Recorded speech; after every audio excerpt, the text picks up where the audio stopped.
Door closed. Keep the door closed. Whoa! Whoa! What? Where's Viv? Where's Viv?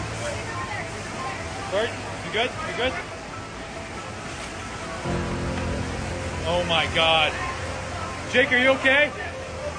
Coming in!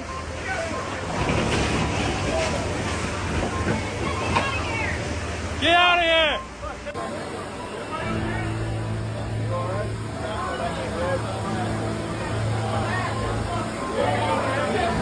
Coming again! Coming again!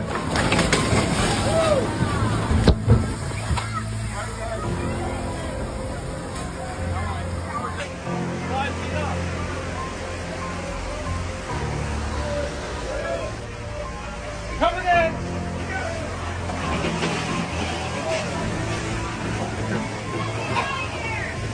Get out of here!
كرنفال الشيطان، كرنفال كل الآثام موجودة في هذا الحفل. وبقول لكم يا جماعة بعد والله ما بالغ ثاني يوم شنو صار فيهم. ثاني يوم الشيطان لو حاضر الكرنفال هذا تلقونه بالمنصة حاط رجل على رجل مستانس. طبعا كل سنة يسوون البرازيل كرنفال، أول كرنفال في تاريخ البرازيل يكون بالشكل القذر هذا، لأن خربوها صدق لدرجة أن حتى الدول المجاورة والأوروبيين انتقدوا ما فعلوه. شوف وين وصل الأمر. طبعا جابوا والعياذ بالله آلهة متفرغة الشكل على شكل ثور، على شكل صقر، ونشروها بالشوارع، وكلف الكرنفال مئات الملايين، بينما الشعب البرازيلي يئن من الجوع بالضواحي. حتى الكلاب عزكم الله يلبسونهم لباس ثمينة في الكرنفال، طبعا من غير النساء، من غير المخمورين، من غير الشذوذ اللي قاعد يصير بالكرنفال. لما انتهى الحفل انتشرت العالم في الشوارع، موجود التصوير حتى انا والله ما قدرت اكمله. بعد ما انتهى الحفل انتشرت العالم طبعا مخمورين بالشوارع، نساء ورجال وعصابات قاموا يعبثون بالاكل وقاموا يعبثون بالكذا والعياذ بالله. دمروا الدنيا من مدة اليوم واحد.